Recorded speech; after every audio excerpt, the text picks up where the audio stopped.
নমস্কার দর্শক, আমি কৃষ্ণকান্ত সিনহা শিলচর নিউজে আপনাদের সবাইকে স্বাগত জানাই। ইম্পর্টেন্ট গুরুত্বপূর্ণ কয়েকটা খবর নিয়ে আসাম, সঙ্গে থাকবেন। ভিডিওটা দেখার সঙ্গে সঙ্গে চটকা লাইক কমেন্ট করে শেয়ার করবেন যাতে সবার কাছে গুরুত্বপূর্ণ খবরটা পৌঁছে যায়। দর্শকবৃন্দ, আজকে ধলাই সমষ্টিতে ভোটদান প্রক্রিয়া হয়ে গেছে। আসামের 5টা 1 2 3 4 5টা সমষ্টিতে ভোটদান প্রক্রিয়া সম্পূর্ণভাবে সুস্থভাবে শেষ হয়ে গেছে এবং কাউন্টিংটা কত পার্সেন্ট হয়েছে সেটা আমি আপনাদেরকে বলে দিচ্ছি। ধলাই সমষ্টিতে 72.40%, বেহালি সমষ্টিতে 73.70%, সামাগুড়ি 78.10%, বিকাল অব্দি যে খবরটা এটা, সিডলি 71.50%, বঙ্গাইগাঁও 69.8%। বিকাল অব্দি যে খবর পাওয়া মতে সেই খবর মতে এই খুব ভালোভাবে ভোটের হারটা হয়েছে এইবার। দর্শকবৃন্দ, কোনো গন্ডগোল না হয়েই ভোটদান প্রক্রিয়াটা সুস্থভাবে হয়েছে। আমাদের ধলাই সমষ্টিতে বিজেপি প্রার্থী উনিও আশাবাদী উনি জিতবেন, কংগ্রেস প্রার্থী উনিও আশাবাদী উনি জিতবেন, নির্দল যিনি প্রার্থী অমলেন্দু দাস মহোদয় উনিও আশাবাদী উনি জিতবেন বলে ওনাদের 3 জনের মন্তব্য সেটা আমরা শুনে নিয়েছি। জনতা এখন কি বলছে, জনতার কিছু ক্লিপ আমরা নিয়ে নিলাম বিভিন্ন জায়গাতে গিয়ে, তো সেটার ক্লিপ কিছু আছে, সেই ক্লিপগুলো আপনারা দেখে নিন। জনতা কি বলছে, এবার কে জিতবে, কার সেই আবহাওয়াটা বেশি, সেটা ওনারা কি বলছেন সেটা আপনারা একবার দেখে নিন। তোমরা ভোট দিছো এইবার? প্রথমবার নি? তোমার প্রথমবার নি? না, সেকেন্ডবার। আর তোমার? আমার সেকেন্ডবার। দুইবার দিছিলাম, দুইবার দিছো। তো ভোট দিয়ে কি রকম লাগে? Good good. কিটা লাগে, কে জিতবো লাগে, কি রকম লাগে? বিজেপি জিতবো লাগে। আচ্ছা আচ্ছা, আপনারা ভোট দিছেন নি? শান্তিপূর্ণভাবে গেছে এখানে? আচ্ছা, কে জিতবো লাগে কইলা? এরকম লাগে। আচ্ছা, খুব সুন্দর খুব সুন্দর। কোন দিকে আবহাওয়া যাইতাছে? এটা তো ফুল যাইব। ফুল যাইব? ফুল যাইব। আচ্ছা, বিশ্বাস আছে? বিশ্বাস আছে। আচ্ছা, হইব হইব। ধন্যবাদ।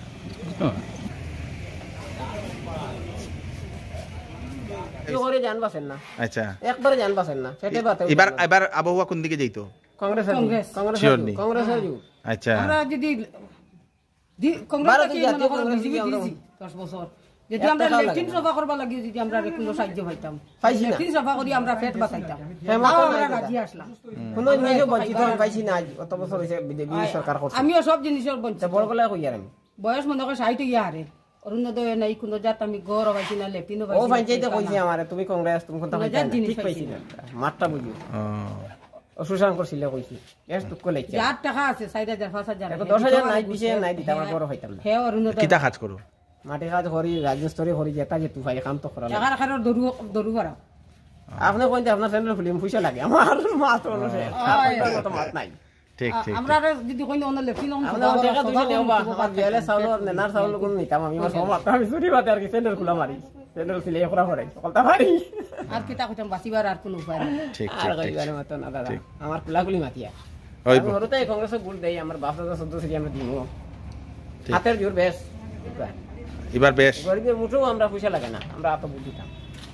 সরকার বাইরে আইছে হতো নাই, আমরা সরকার না আফিয়া সরকার আইতো এত ভোট দিয়া। কোন বাগান পরে? ভুবনডোর টি। আচ্ছা, ভুবনডোর টি স্টে।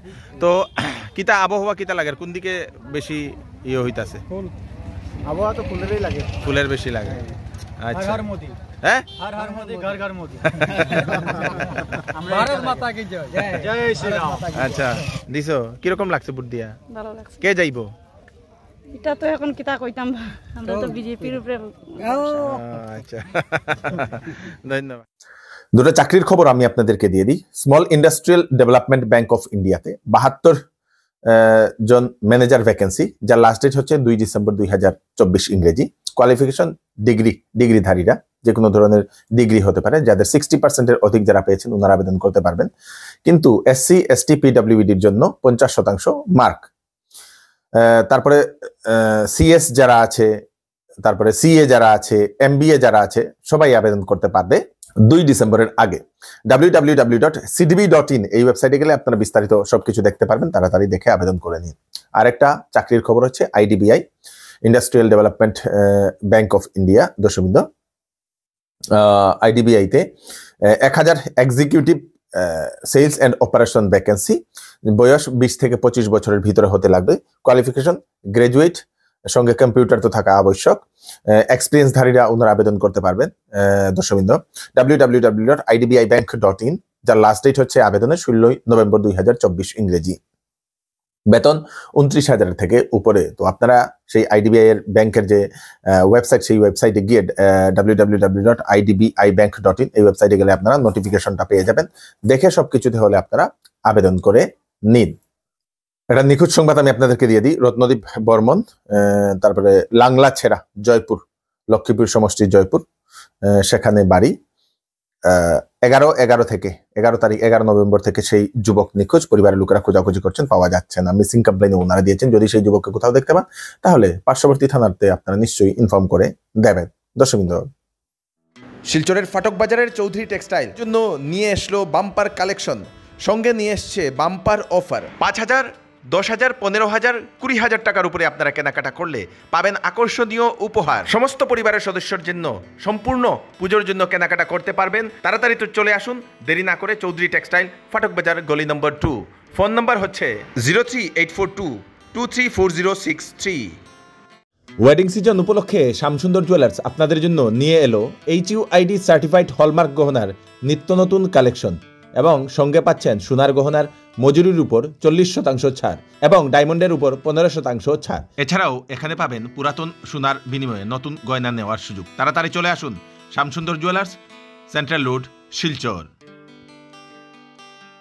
আজকে নির্বাচন প্রক্রিয়া শেষ হওয়ার দিনেই একটা ফটো যেটা সামাজিক মাধ্যমে ভাইরাল হয়ে পড়ছে, যে শিলচর মেডিকেল কলেজ এবং হাসপাতালে অ্যাম্বুলেন্স না পেয়ে, শিলচর মেডিকেল কলেজ এবং হাসপাতালে অ্যাম্বুলেন্স না পেয়ে ভুবন্ডর পর্যন্ত একটি অটোতে লাশ নিয়ে যাওয়া হয়েছে। দর্শক, একটা মর্মান্তিক একটা দৃশ্য যেটা দেখলাম এবং দেখে খুবই খারাপ লাগলো। এবং সেই মেডিকেল কলেজের কর্তৃপক্ষ বা আমাদের স্বাস্থ্য বিভাগের যিনি মন্ত্রী, ওনার কাছেও একটা রিকোয়েস্ট, সরকারি মেডিকেল কলেজগুলোতে কমসে কম আপনারা সেই যে ইয়েগুলা মৃতদেহ নেওয়ার জন্য অ্যাম্বুলেন্স অ্যাভেলেবিলিটিটা করে রাখলে ভালো হয় বলে আমরা মনে করি। দর্শক, দেখে খুব খারাপ লাগলো। ছোট অ্যাম্বুলেন্স হলেও চলবে, বড় অ্যাম্বুলেন্সের দরকার নেই। ছোট অ্যাম্বুলেন্স যদি অ্যাভেলেবিলিটি করে রাখা হয় তাহলে খুব ভালো। বড় শিলচর মেডিকেল কলেজ এবং হাসপাতাল বিরাট বড় একটা হাসপাতাল, সেখানে প্রতিদিন 300-400 মানুষ এসে সেখানে চিকিৎসা করান, তার থেকেও উপরে হতে পারে। তো সেই জায়গাতে অ্যাম্বুলেন্সের অ্যাভেলেবিলিটিটা একটু বেশি হওয়া দরকার বলে আমরা মনে করি। দর্শক, সরকারকে তার ব্যাপারে একটু চিন্তা ভাবনা করা দরকার, যাতে অ্যাম্বুলেন্স যাতে অ্যাভেলেবিলিটি হয়। বুলডোজার নিয়ে উচ্ছেদ করার উপর সুপ্রিম কোর্টের বিশেষ একটা রায়, একটা নির্দেশনা, কঠোর একটা নির্দেশনা সুপ্রিম কোর্ট জারি করলো। বুলডোজার দিয়ে যে সময় প্রশাসন উচ্ছেদ করে, সেই উচ্ছেদ নিয়ে নির্দেশনা, কয়েকটা নিয়ম বেঁধে দেওয়া হয়েছে। এখন উচ্ছেদ করার আগে এই কয়েকটা নিয়ম প্রশাসনকে পালন করতে লাগবে, না হলে কিন্তু তাদের উপরে যারাই করবেন এরকম উচ্ছেদ, সেই আদালতের যে নির্দেশ সেটা পালন না করে, তাহলে তাদের উপরে কঠোর থেকে কঠোর ব্যবস্থা নেওয়া হবে বলে সেটা সুপ্রিম কোর্ট অলরেডি জানিয়ে দিয়েছে। দর্শকবৃন্দ, উচ্ছেদ করার আগে 15 দিনের আগে রেজিস্টার্ড নোটিশ তাদেরকে পাঠাতে লাগবে। রেজিস্টার্ড নোটিশ যাতে ওদের কাছে পৌঁছেছে সেটা যাতে প্রমাণ থাকে। নোটিশে উল্লেখ থাকবে অবৈধ হওয়ার কারণ, কিসের কারণে সেটা উঠানো হচ্ছে, সেটা বুলডোজার চালানো হচ্ছে, সেটার নির্দেশ মানে সেটা কারণ দেওয়া থাকবে। নোটিশ পাওয়ার পর আইনের সাহায্য নেওয়ার সুযোগ দিতে লাগবে, সময় দিতে লাগবে। সুযোগের আইনের সাহায্য নিতে পারবে তার জন্য তাদেরকে সুযোগ এবং সময় দিতে লাগবে আইনের সাহায্য নেওয়ার জন্য। তারপরে ঘর খালি করার জন্য দিতে লাগবে সময়। যদি তারা সেই দোষী হয় তাহলে ঘর খালি করার জন্য সময় দিতে লাগবে। উচ্ছেদ করার ভিডিও ক্যামেরা রেকর্ডিং, বুলডোজার চালানোর ভিডিও ক্যামেরা রেকর্ডিং করতে লাগবে এবং সেই ভিডিও ক্যামেরা রেকর্ডিংটা জেলার যে জেলা আয়ুক্ত, সেই জেলা আয়ুক্তর কাছে থাকতে লাগবে বলে সেটা বলে দেওয়া হয়েছে। আদালতকে অবমাননা করলে কঠোর থেকে কঠোর ব্যবস্থা নেওয়া হবে। আদালতকে অবমাননা করলে, দোষী হলেও কোনো একজন ব্যক্তির ঘর ভাঙ্গা সেটা সঠিক নয়। একজন মানুষ খুবই কষ্ট করে ঘর বানান এবং ঘরেই হচ্ছে একজন মানুষের সুরক্ষিত থাকার একমাত্র জায়গা, শেষ জায়গা, এবং শেষ জায়গাকে ছট করে গিয়ে বুলডোজার দিয়ে সেটা গুড়া করে দেওয়া, উচ্ছেদ করা সেটা ঠিক নয় বলে সুপ্রিম কোর্ট সেরকম একটা রায় দিয়ে দিয়েছে। দর্শক, এরকম কাজ করা অফিসার্সদের উপরও অ্যাকশন নেওয়া হবে। যারা আদালতের আইন অবমাননা করে এরকম কাজ করবে, সেই রকম অফিসার্সদের উপরও আদালত কঠোর অ্যাকশন নেবে বলে সেটা জানিয়ে দেওয়া হয়েছে। প্রশাসনকে ন্যায়পালিকার দায়িত্ব পালন করা সেটা কখনো মান্য হবে না। মানে প্রশাসন ন্যায়পালিকা হতে পারবে না বলে সুপ্রিম কোর্ট সেটা জানিয়ে দিয়েছে। ন্যায়পালিকা আছে, আদালত আছে, যেখানে ন্যায় হবে।